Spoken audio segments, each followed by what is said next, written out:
Bonsoir Thierry Solaire. Bonsoir. Est-ce que vous diriez, comme Marine Le Pen, que la démission de Christiane Taubira est une bonne nouvelle pour la France ? Bon, c'est toujours les attaques des personnes que j'aime. C'est pas mon registre. Moi, j'aime pas trop ça. Moi, j'ai combattu la politique de Christiane Taubira. J'ai surtout combattu les non-décisions qui ont été les siennes. Il aurait fallu faire beaucoup de choses vu la situation que connaît notre pays. Il manque beaucoup de crédit dans la justice. Elle n'a pas gagné les arbitrages qu'il fallait. Après, je lui donne un crédit. Elle a des convictions qui ne sont pas les mêmes que celles du président de la République. Elle en tire les conséquences. Elle démissionne. Au fond, ça, c'est déjà pas si mal. Mais c'est une leçon en politique, ça. Est-ce qu'il vaut mieux être fidèle à ses convictions ou être fidèle à des hommes, à un parti ?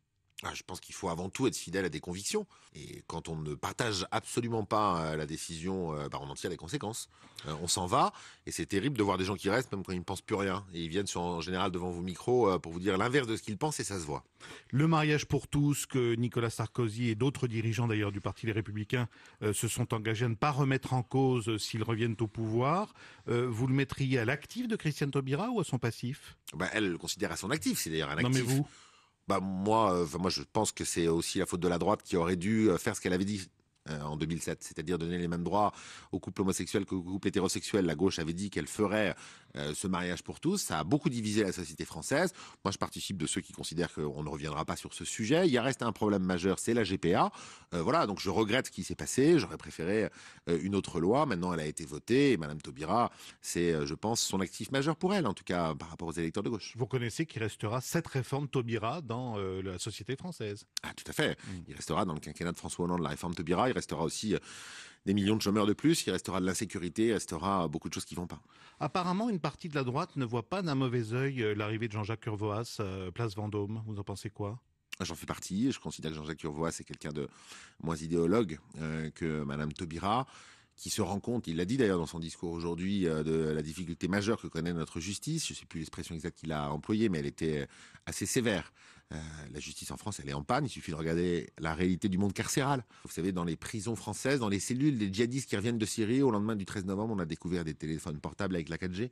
Dans les maisons d'arrêt de notre pays, il y a des terroristes qui sont en détention, qui sont en lien avec des organisations extérieures.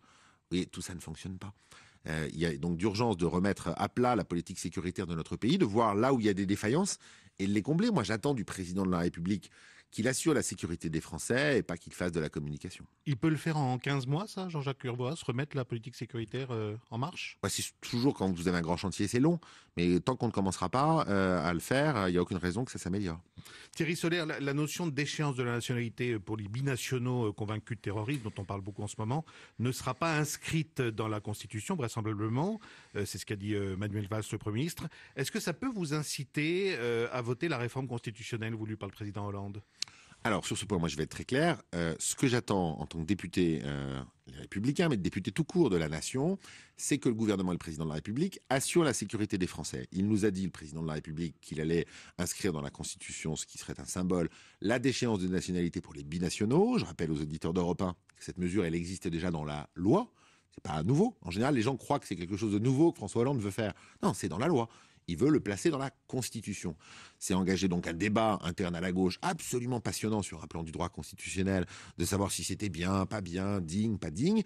Et aujourd'hui, la dernière version, j'attends la version définitive, nous verrons le texte, parce que ça change toutes les semaines. C'est que les nationaux C'est aussi que maintenant seraient les concernés. nationaux aussi seraient concernés, ce qui crée des apatrides. Et ça, bien sûr, je n'y suis pas favorable. Ce n'est pas la tradition de la France et c'est inefficace. Je crois d'ailleurs que la France s'apprête à ratifier la convention qui interdirait l'apatridie, qui est une aberration complète. Donc vous voyez, je n'ai pas du tout les idées claires sur ce qui va se passer.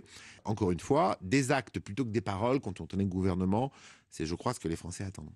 Alors on l'a appris ce soir, le chômage a progressé en décembre, plus 0,4% dans la catégorie A, et donc il a progressé sur l'ensemble de l'année 2015. Est-ce que vous comptez sur les mesures annoncées il y a 10 jours par François Hollande ? Non, en rien. Le seul moyen de faire reculer réellement le chômage dans notre pays, je rappelle que dans tous les pays européens, sur cette année 2015 écoulée, il y a eu la création nette d'emplois et chez nous, on détruit des emplois tous les mois et on continue à le faire. Pourquoi ? C'est très simple, parce que nos entreprises ne sont pas compétitives. Pourquoi elles ne le sont pas ? Parce que le niveau des charges en France est trop élevé. Tous les pays européens ont compris ça, sauf le nôtre. Et donc, tant qu'on continuera à pas prendre les bonnes décisions, on continuera à avoir cette réalité. Deuxièmement, moi, j'en veux beaucoup au gouvernement qui cherche à maquiller ces chiffres en permanence. Je rappelle aux auditeurs d'Europe 1 qu'en juillet dernier, le gouvernement a changé son méthode de calcul. Aujourd'hui, on vous annonce 15 800 personnes de plus au mois de décembre. Et on ne prend plus que 2 catégories de chômeurs. Si vous prenez l'intégralité des catégories qu'on prenait depuis des années, ça serait encore un peu plus. Et je veux dire aux gens que même si on garde que 15 800, vous vous rendez compte ce que c'est que 15 800 personnes au chômage? C'est une ville de 80 000 habitants, quasiment, où il n'y aurait plus un seul actif. Mais il reste toujours la catégorie A comme référence principale. Hein, Oui, enfin avant, c'était pas que ça. C'était ABC. Est-ce que vous souhaitez que le candidat de la droite à la présidentielle de 2017 prenne le risque, car c'est un risque, de s'engager à inverser la courbe du chômage en 1, 2 ou 3 ans? Moi, je pense que la droite, en 2017, elle devra faire 2 choses. Un, arriver rassemblée. Pour ça, il y a une primaire pour en avoir qu'un seul candidat à l'élection présidentielle. Et deuxièmement, ce que le vainqueur ou la vainqueur devra faire, c'est s'engager sur 2 grands sujets majeurs. Pour moi, c'est ce que j'attends. Un, sur l'économie, pour arrêter ce déterminisme avec ce chômage de masse, en annonçant une série de réformes et en les faisant. Et puis 2, d'assurer la sécurité des Français. Pour ça, il faut que l'État arrête de s'occuper de tout et s'occupe bien de ses missions régaliennes. Donc bien sûr, il faudra qu'on s'engage sur des mesures très fermes pour avoir des résultats. Dans cette course aux primaires de votre parti, les Républicains, qui auront lieu au mois de novembre, vous soutenez vous-même Bruno Le Maire. Or, Bruno Le Maire est crédité, selon un dernier sondage IFOP fiducial, de 12% des intentions de vote. Est-ce que vous avez choisi le mauvais cheval ?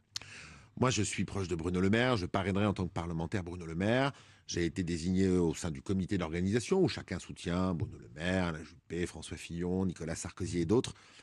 Aujourd'hui, j'ai été chargé de la présidence de ce comité d'organisation.